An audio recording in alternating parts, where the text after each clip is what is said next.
Hi, Kit here, Flower Duet, Flower Arranging Friday. We are going to work with Oriental lilies. You may be familiar with the Stargazer lily, the Casa Blanca lily. Yes, those are types of Oriental lilies. We are working with a white lily today that's very similar to a Casa Blanca lily, has a beautiful fragrance. We're going to talk about when do you buy them for your event so that they'll be fully open, how to arrange with them, how to keep that pollen from marking up people's clothes, and a few other tips that you need to know when you're working with Oriental lilies. So, glad you're with me. Stay tuned for our tips on lilies. Our first tip is how to arrange with them. So they are beautiful when they open like this, and you'll notice the bottom bloom opens first, then the top blooms stay kind of in bud stage form. So you actually want to arrange with them when they're all still closed, and that's when you want to purchase them too. And that can be a little tricky on your timing. So you want to purchase them when they look like this. So the buds, the bottom buds are about to show their color. They are maybe about to crack, like this one is about to crack open, and that is when you want to buy them. And when you buy them in this stage, then when you arrange with them, it's very safe because none of the petals are going to get damaged. And then once you arrange them, you let everything open in place. And that way, you're not going to have damaged petals. And the reason why I say that is because these petals crease very easily. So you don't want to arrange with them when the petals are open, because that way, what's going to happen is all of these flowers are they're going to get creased and they'll look really bad. They'll turn brown, and then they won't look fantastic for your design. So the first tip is buy them when they're closed. The next tip has to do with pollen. So pollen, what's pollen? So pollen are these are the antlers that are used for pollinating the flowers out in nature. And right now these antlers, once the lily opens, the antlers are shown. And as the lily ages, these antlers get the powdery pollen on them. And that orange pollen, if it brushes off on someone's clothes, then it stains basically. It's orange stain on the clothes. So what you want to do is when you arrange with these, you want to remove all of the pollen before it gets to that stage. And when it's like this, when it's just opened, it's very easy to just pull them off, and you're not going to actually get anything on your fingers. But once maybe you're not as quick to get the pollen and it starts to do the orange powdery thing, even if you just pull it off with your fingers, you're going to get orange pollen all over your hands. So that's where you take a Kleenex or a paper towel, something you're going to throw away because you don't want to reuse it because you'll just get pollen everywhere. And we do something called wiping their nose. So you're just going to gently reach in to the pollen, and you're going to grab those antlers. Try not to grab the middle stamen, and you're going to pull those off. And then that way you've basically cleaned the stem of all of those antlers, so then no pollen is going to show up on there. And you want to do this process before the orange starts to happen, because if you go to wipe the nose and orange gets on this part, the middle part of the stem, then the orange will go on that, and that'll rub off on people's clothes. And you don't want that to happen to any of your guests, and you definitely don't want it to happen to a bride if she's got lilies in her bouquet. So all of these things need to be removed, hopefully before the pollen starts to get powdery and orange. And definitely you want to make sure you've removed any sort of pollen that might be left inside the stem. So wipe the noses with lilies. All right, so we mentioned that we need to remove pollen from the lilies so no one will run into it. But here I've had Casey accidentally, get some pollen on her sleeve, and we're going to show you exactly how to remove it. So you don't want to brush it off. You don't want to get it wet. You want to take some tape, and any tape will do. Right here we have some packing tape, and duct tape works, or Scotch tape even, really any kind of tape. Okay, Casey's going to show you how to remove pollen.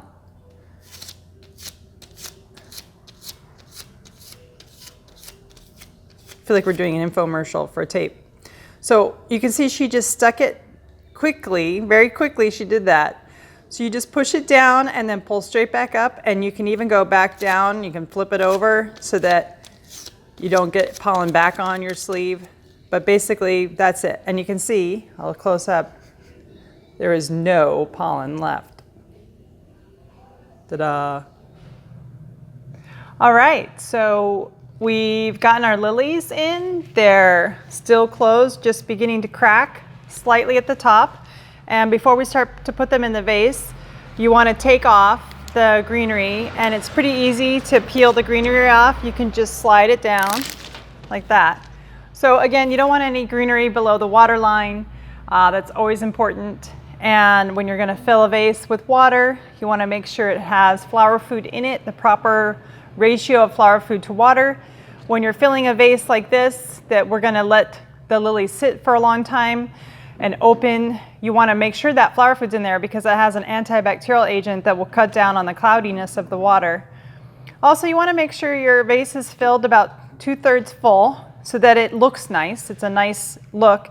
And also these stems are pretty hardy, so they can handle having that much water in the vase, and they're going to drink a lot as they open. So you want to make sure you start with a lot of water. All right, so let's talk about height of vase. So first you want a really tall vase because these stems are quite long and you want this to make a big impact. So the taller the vase, the more dramatic it's going to look. You want to fill the vase 2/3 high, and you want to make sure you have it with flower food. This is going to sit in there for a while, so you want to make sure the flower food's in there because that helps cut down on the bacteria, keeps the water nice and clean. You want to have it 2/3 full so that the lilies have a lot to drink and they can open quickly. You want to just use room temperature water when you're working in the vase. If you want them to open quicker in your studio, then you use warm water in the bucket to try to help those things pop a little bit. But we want these to open inside the vase, not before. So I'm going to start with one that's still kind of closed, which this one is, and I'm going to keep it about 2 times the height of the vase. You can see it's quite tall, and just going to give it a cut and place it in. You can see as you place it in, I noticed that some little water bubbles release, which is a good sign. Those water's replacing the air that got trapped in the stem. So this one's the first one I'm going to do. I'm going to put 10 stems in this vase. So I don't want too wide of a mouth because I want to be able to make sure that I can fit all the stems, but then I don't want to have more stems because they come in 10 in a bunch or 5 in a bunch, depending on where you're buying them from. So I'm going to use 10, starting with 1 at the highest. And it's going to fall over, which is fine, until I get more of my stems in there. So now I'm going to add my next layer down. We're doing a layer cake, but we're actually building it from the top to the bottom, and I'll explain why as we go along. Next, I'm going to add my second layer, which is going to be a step down from the first layer. So this was our top layer, and now I'm going to step down slightly to the next layer. And when I say step down, I'm going to actually step down like a whole head of lilies because I want everything to have a starring role. And so how I'm going to do that is I've already cleaned this stem. So I'm going to hold it up next to it, and I'm going to bring it down so that I can measure at the end of the table. I'm holding it to the edge of the table, give it a cut at an angle, place it in, and that's going to be my second layer. And as I put this in, I'm going to do 4 at this level, and then I'll place it around and try to hold in those other stems. So again, this is too tall. I'm going to hold it up. I want it to be a step down from that top one. I'm going to measure on the side of the table, give it a cut at an angle, place it in the side. There's another one. See, it's ready to crack. It's almost cracking right here. Hold that up. This is my middle one again. I want to bring it down. Give it across. Same one with this one. I've already cleaned the stem. Always clean the stem. No greenery below the water line. Holding it to the edge of the table to measure. Cutting it at an angle.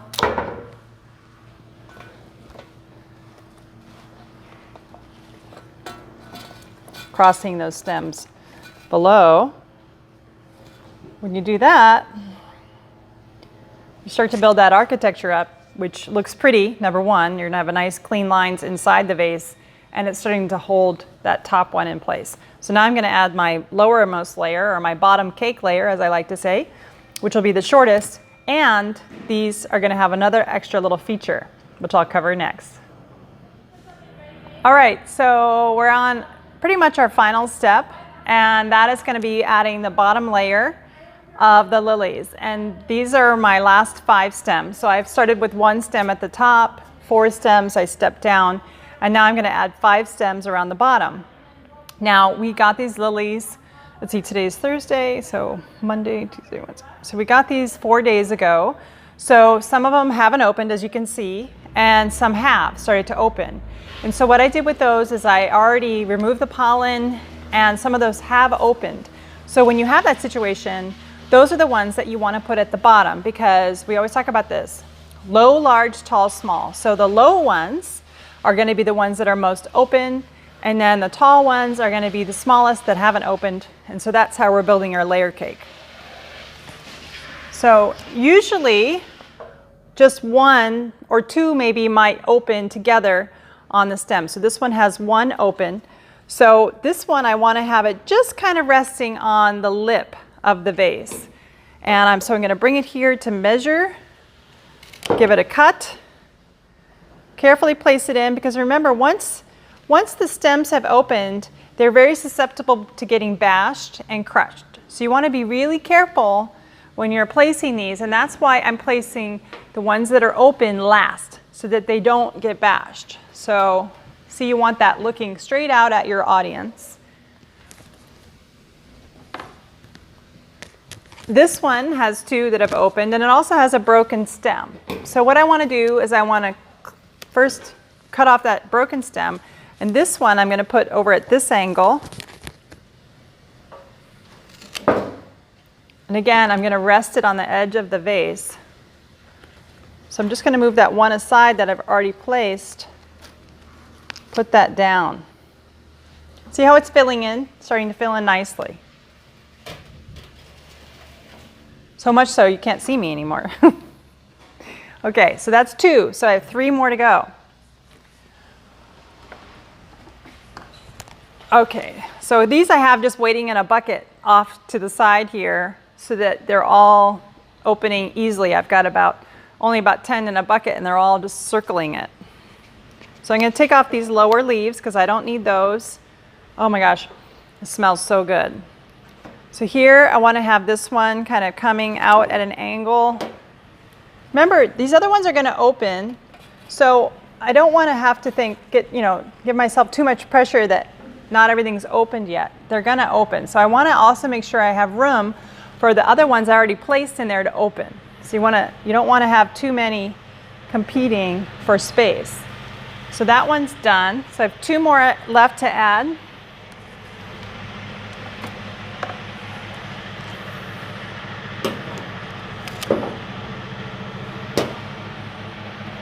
Again, like we always say in all our classes, you're cutting and placing right away. You don't want to wait too long to place. Always cut at an angle so that those stems don't sit flat on the bottom of the vase. And so now I have 1 left.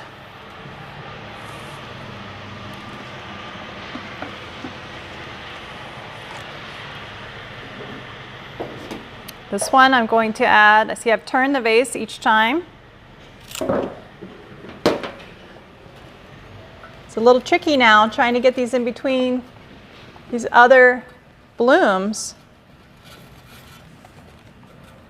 Got to be careful that you don't break anything.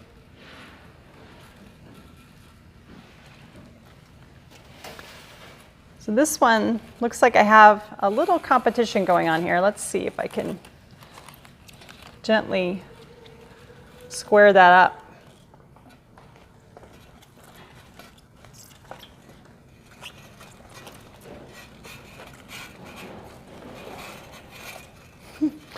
All right, this one's not cooperating. So what's happening is this one is competing with another one in here. So I have to take it off.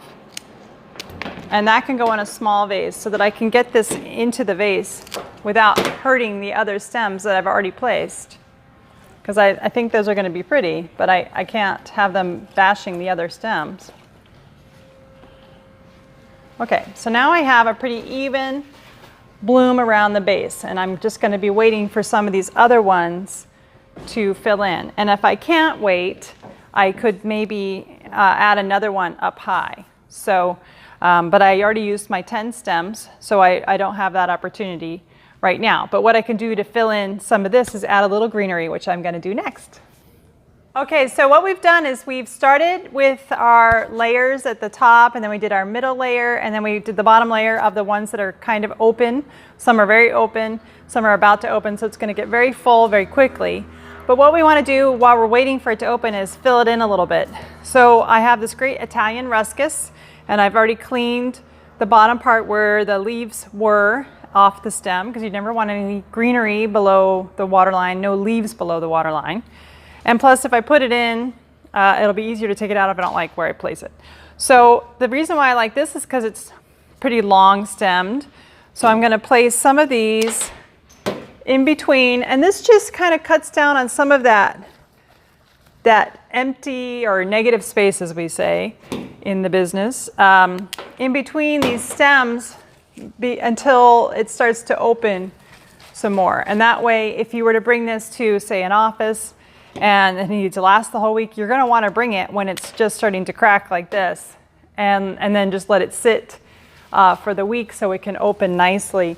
But you want it to look finished, and the way to do that is to add greenery. And again, you could have added this before, but I'm adding it now because I don't know how much I needed. Maybe I don't need a lot, so I don't want to add more than I need. So I'm just adding it in to fill in some of that negative space so that you don't just see stems. That's what I'm trying to do here. So I'm not trying to, this is not trying to be a jungle in here, just adding some greenery to fill in some of that space. And you can see I did not go really below the lip line of the vase. I have some short ones here, so that I might have coming off to the side to add a little bit of width. Not too much, just a little bit. And I might get another one of those, but you get the idea. Just to add some fullness. So just looking around. So now the real fun is when it opens and you get to see how everything just really starts to make this arrangement really explode over the course of a week. So if you want everything to be wide open for an arrangement for, say, an event, and it needs to be all open, then you're going to want to get your lilies between 7 and 10 days ahead of the event. You're going to want to arrange with them about a week before the event, and then put them in the vase and let them open. And if you have them in a cooler, then you're going to need to kind of watch on the time, because they're going to slowly open slower in a cooler. Which is very advantageous at times, but sometimes you need them to just pop. So let me show you what an arrangement looks like that we did on Monday with them super fresh, and how it looks 4 days later. So you can kind of get an idea of how fast they open in regular, like room temperature, like maybe 60 degrees over the course of 4 days. So I promised that we'd look at one that had been sitting after it had been arranged for 4 days, so you could see the progress of how they open. And this one has more lilies in it than the example, but so there are more blooming, but you get the idea of how full it will be after 4 days. Still, this top stuff hasn't bloomed yet, so it has a ways to go.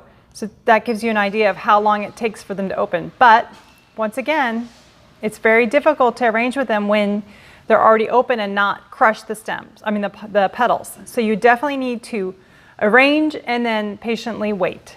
So I hope you enjoyed this Flower Arranging Friday featuring Oriental Lilies.